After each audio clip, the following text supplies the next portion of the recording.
Hello friends, welcome to MKoding. So ഇന്ന് ഞാൻ ചെയ്യാൻ പോകുന്ന വീഡിയോ എന്ന് പറഞ്ഞാൽ ഒരു ലൈബ്രറിനെ കുറിച്ച് ആണ്. സോ PyAudio എന്ന് പറഞ്ഞൊരു ലൈബ്രറി. സോ കഴിഞ്ഞ വീഡിയോയിൽ ഞാനൊരു പ്രോഗ്രാം ചെയ്തിട്ടുണ്ടായിരുന്നു, ടെക്സ്റ്റ് ടു സ്പീച്ച് കൺവേർഷൻ ഉള്ള ഒരു പ്രോഗ്രാം. സോ അതിനകത്ത് നമുക്ക് ലൈബ്രറി എന്ന് പറഞ്ഞാൽ GTTS എന്ന് പറഞ്ഞൊരു ലൈബ്രറിയാണ്. അതായത് Google translate text to speech എന്ന് പറഞ്ഞൊരു ലൈബ്രറി മാത്രമാണ് യൂസ് ചെയ്യുന്നത്. അത് ടെക്സ്റ്റ് ടു സ്പീച്ചിനാണ്.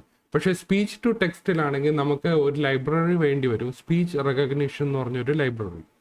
സോ അത് നമ്മൾ യൂസ് ചെയ്ത് കഴിഞ്ഞാൽ നമ്മൾ ചിലപ്പോൾ എറർ അടിക്കാൻ ചാൻസ് ഉണ്ട്. അതിൽ ഒന്നായിരിക്കും PyAudio മിസ്സിങ് എന്ന് പറഞ്ഞൊരു ആയിരിക്കും എറർ. സോ നമ്മൾ PyAudio ഇൻസ്റ്റാൾ ചെയ്യേണ്ടി വരും. സോ PyAudio ഇൻസ്റ്റാൾ ചെയ്യാനായിട്ട് നമ്മൾ എന്താ പറഞ്ഞാൽ കമാൻഡ് പ്രോംപ്റ്റിൽ കയറി കോപ്പി ചെയ്തെടുക്കുക. എന്നിട്ട് നമ്മൾ പിപ്പ് ഇൻസ്റ്റാൾ PyAudio എന്ന് പറഞ്ഞ് കൊടുക്കും. പക്ഷേ ഇത് കൊടുത്തു കഴിഞ്ഞാൽ ചിലപ്പോൾ നമുക്ക് എറർ അടിക്കാൻ ചാൻസ്, ചിലപ്പോൾ എറർ അടിക്കത്തില്ല. ഇപ്പം എനിക്കിവിടെ എറർ അടിച്ചിട്ടുണ്ട്. ആ എറർ എന്ന് പറഞ്ഞാൽ വേറെ ഒന്നല്ല,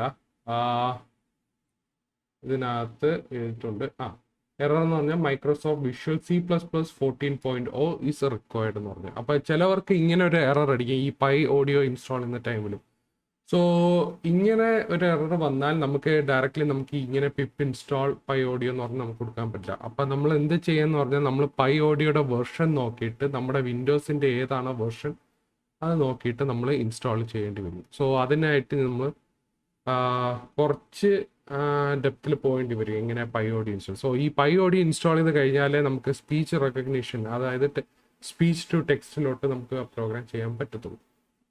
സോ നമുക്ക് അത് നോക്കാം എങ്ങനെയാണ് വേറെ അല്ലാതെ വഴി നമുക്ക് എങ്ങനെ PyAudio എങ്ങനെ ഇൻസ്റ്റാൾ ചെയ്യാം.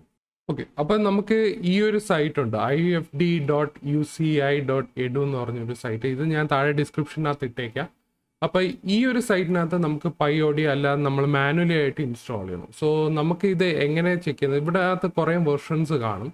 സോ ഇതിനകത്ത് നമുക്ക് കണ്ടുപിടിക്കാൻ പറ്റും. ഓക്കെ, സോ ഏത് വെർഷനാണ്. അപ്പം നമുക്ക് എന്ത് ചെയ്യാന്ന് പറഞ്ഞാൽ CMD എടുക്കുക, പൈത്തൺ എടുക്കുമ്പോൾ നമുക്ക് പൈത്തൺ 3.9.0 ആണ് വെർഷൻ. സോ ഇതിനകത്ത് 3.9 നോക്കാം. 3.9 എന്ന് പറഞ്ഞാൽ 39 ആണ് ഉദ്ദേശിക്കുന്നത്. ഓക്കെ, ഇപ്പം നിങ്ങളുടെ 3.8 ആണെങ്കിൽ 38, 3.7 ആണെങ്കിൽ 37, അങ്ങനെയാണ്.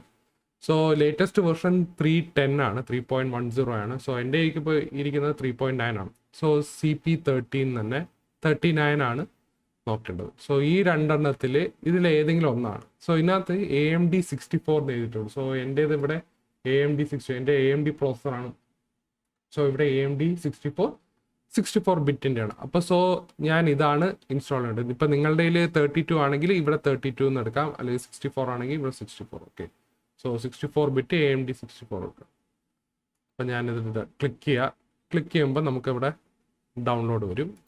ഓക്കെ കൊടുക്കാം. സോ ഇതിനകത്ത് വന്നിട്ടുണ്ട്. സോ ഇതിനകത്ത് നമുക്ക് എങ്ങനെ ചെയ്യാന്ന് പറഞ്ഞാൽ ഇവിടെ CMD എടുക്കുക, എൻ്റർ ചെയ്യുക. എന്നിട്ട് ഈ ഫയലാണ് നമുക്ക് ഇൻസ്റ്റാൾ എന്നിട്ട് ഈ ഫയൽ നമ്മൾ മൊത്തത്തിൽ ഇതിൻ്റെ മൊത്തം പേര് നമ്മൾ എടുക്കുക, PyAudio pip install PyAudio. Okay, so process ചെയ്തുകൊണ്ട് സക്സസ്ഫുള്ളി ഇൻസ്റ്റാൾഡ് PyAudio. സോ ഇങ്ങനെയാണ് നമ്മൾ PyAudio ഇൻസ്റ്റാൾ ചെയ്യേണ്ടത്. സോ ഈ ചില ലൈബ്രറീസ് ഉണ്ട്, ഇപ്പോൾ PyAudio മാത്രമല്ല വേറെ ചില ലൈബ്രറീസ് കാണും. അപ്പോൾ അത് നമുക്ക് കമാൻഡ് വഴി നമുക്ക് ഓട്ടിച്ച് നമുക്ക് ചിലപ്പോൾ എറർ അടിക്കാൻ ചാൻസ് ഉണ്ട്. അപ്പോൾ അങ്ങനെയാണ് എറർ അടിക്കുകയാണെങ്കിൽ നമുക്ക് അല്ലാതെ സെപ്പറേറ്റ് ആയിട്ട് മാനുവലി ആയിട്ട് ചെയ്യേണ്ടി വരും. സോ ഇപ്പോൾ PyAudio ഇൻസ്റ്റാൾ ചെയ്തു. സോ PyAudio ഉണ്ടെങ്കിലേ നമുക്ക് സ്പീച്ച് റെക്കഗ്നിഷൻ പ്രോഗ്രാം, അതായത് സ്പീച്ച് ടു ടെക്സ്റ്റിലോട്ട് കൺവേർട്ട് ചെയ്യാൻ നമുക്ക് PyAudio വേണ്ടി വരും. സോ അതിനാണ് നമ്മൾ മാനുവലി ചിലപ്പോൾ പിപ്പ് ഇൻസ്റ്റാൾ PyAudio കൊടുത്താൽ ചിലപ്പോൾ വർക്ക് ചെയ്യും. അപ്പോൾ വർക്ക് ചെയ്തില്ലെങ്കിൽ അതിൻ്റെ ഒരു മാനുവലി ഇൻസ്റ്റാൾ ചെയ്യേണ്ട രീതിയാണ് ഞാൻ ഇപ്പോൾ പറഞ്ഞത്. സോ നമ്മൾ അടുത്ത പ്രോഗ്രാം ചെയ്യാൻ പോകുന്നത് സ്പീച്ച് റെക്കഗ്നിഷൻ ആയിരിക്കും. സോ അത് നമുക്ക് നോക്കാം. സോ ഇതിനകത്ത് എന്തെങ്കിലും ഡൗട്ട് ഉണ്ടെങ്കിൽ, നിങ്ങൾക്ക് എന്തെങ്കിലും എറർ അടിക്കുന്നുണ്ടെങ്കിൽ നിങ്ങൾ താഴെ കമൻറ്റ് സെക്ഷനകത്ത് ഇടുക. പിന്നെ ഇതിൻ്റെ ലിങ്ക് ഞാൻ എന്തായാലും ഡിസ്ക്രിപ്ഷനകത്ത് ഇടുന്നതായിരിക്കും. Okay, so thank you.